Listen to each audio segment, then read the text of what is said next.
स्थापना करते समय गलती से भी ना करें ये एक काम, माता रानी हो जाएंगी नाराज।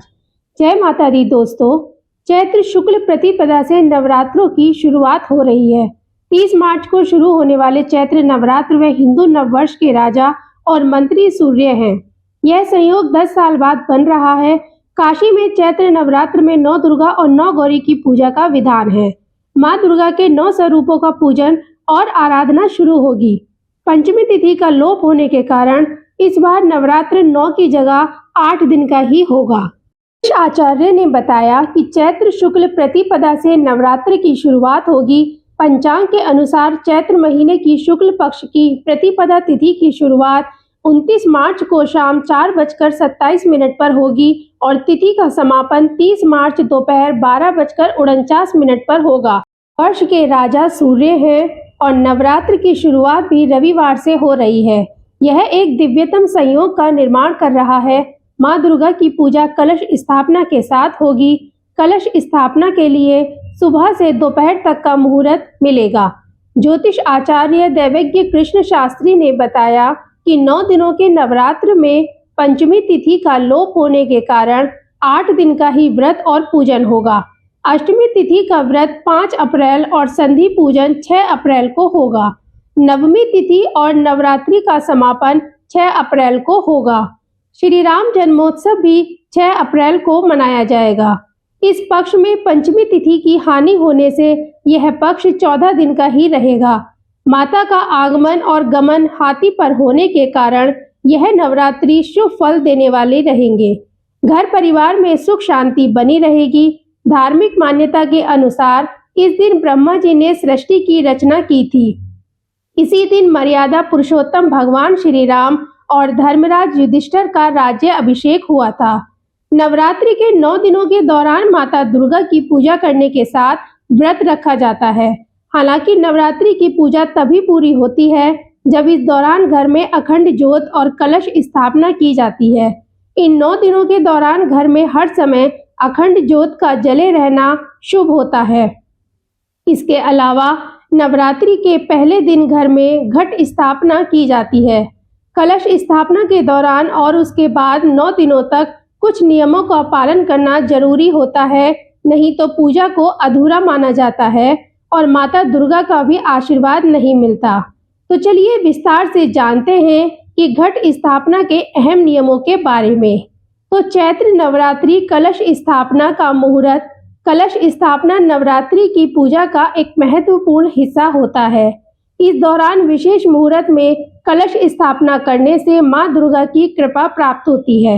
यह मुहूर्त 30 मार्च 2025 दिन सुबह 6:13 से 10:22 तक है। दूसरा मुहूर्त अभिजीत मुहूर्त है जो कि 30 मार्च 2025 को दोपहर 12:01 से 12:50 तक है। इन मुहूर्तों में कलश स्थापना करना अत्यधिक फलदायी माना जाता है। आइए अब जानते हैं कलश स्थापना के अहम नियम। कलश स्थापना के लिए आप जिस घट का इस्तेमाल कर रहे हैं वो गंदा नहीं होना चाहिए। घट में मिट्टी और गंदा पानी ना भरें। इसके अलावा पूजा के लिए खंडित घट का इस्तेमाल भी नहीं करना चाहिए। कलश को यदि एक बार स्थापित कर दिया है तो उसे नवरात्रि के 9 दिनों के दौरान गलती से भी ना हिलाएं। इससे आपको पाप लग सकता है। इसके अलावा घट को अपवित्र हाथों से छूना भी नहीं चाहिए। जिस जगह पर कलश को स्थापित किया है वो शुद्ध होनी चाहिए। कलश के आसपास वाली जगह को भी साफ रखें। आपने घर में कलश की स्थापना की है तो इन 9 दिनों के दौरान घर को अकेला ना छोड़ें।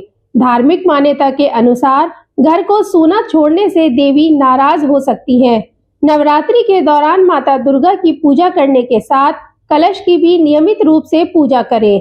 9 दिन बाद कलश में मौजूद सामग्री को विधि पूर्वक किसी नदी में प्रवाहित कर दें। इसके बाद ही नवरात्रि की पूजा को पूर्ण माना जाता है। को स्थापित करने की सही दिशा उत्तर पूर्व यानी ईशान कोण है। इस दिशा में आपको घट स्थापित करना चाहिए। में अगर आपने घट स्थापित किया है और 9 दिनों तक आप व्रत रखने वाले हैं तो गलती से भी दिन में ना सोएं। दिन के समय सोने की बजाय आपको भजन कीर्तन आदि करने चाहिए। कलश स्थापना करने के बाद इन बातों का रखें खास ख्याल। अगर आपने घर में कलश स्थापित कर लिया है तो उसके बाद घर को सूना छोड़कर नहीं जाना चाहिए। घट स्थापना करने के बाद घर का कोई ना कोई सदस्य घर में होना चाहिए। नवरात्रि के 9 दिनों तक नियमित रूप से घट की पूजा करनी चाहिए। नवरात्रि के 9 दिनों तक व्रत करने वाले को स्वर्ण भी नहीं पहनना चाहिए। स्थापित करने की विधि। कलश स्थापित करने के लिए आपके पास मिट्टी या तांबे का एक कलश होना चाहिए। इसके नीचे एक पात्र में मिट्टी रखकर उसके ऊपर कलश को स्थापित किया जाता है।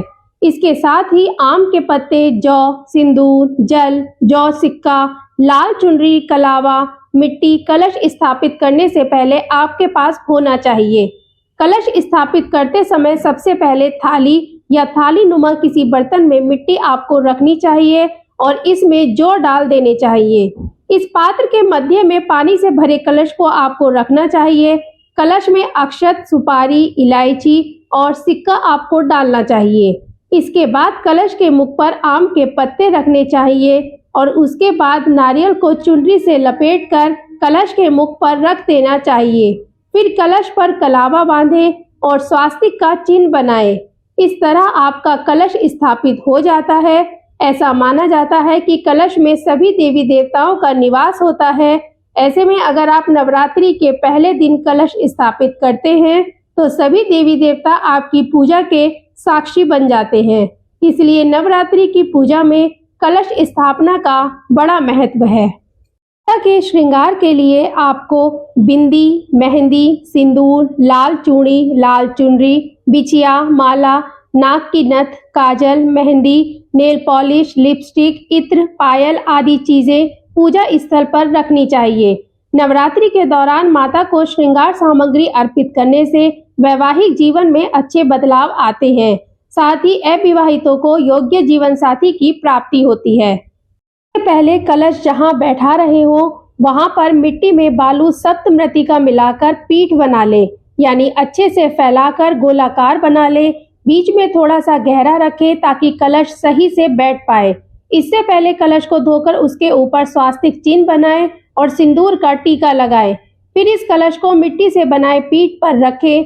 कलश के गले में मोली लपेटें। वैसे आपको कलश को उत्तर या उत्तर पूर्व दिशा में रखना चाहिए। दी हुई जानकारी आप सभी को पसंद आए तो चैनल को सब्सक्राइब, वीडियो को लाइक करना बिल्कुल न भूलें और कमेंट बॉक्स में एक बार जय माता दी अवश्य लिखें। जय माता दी।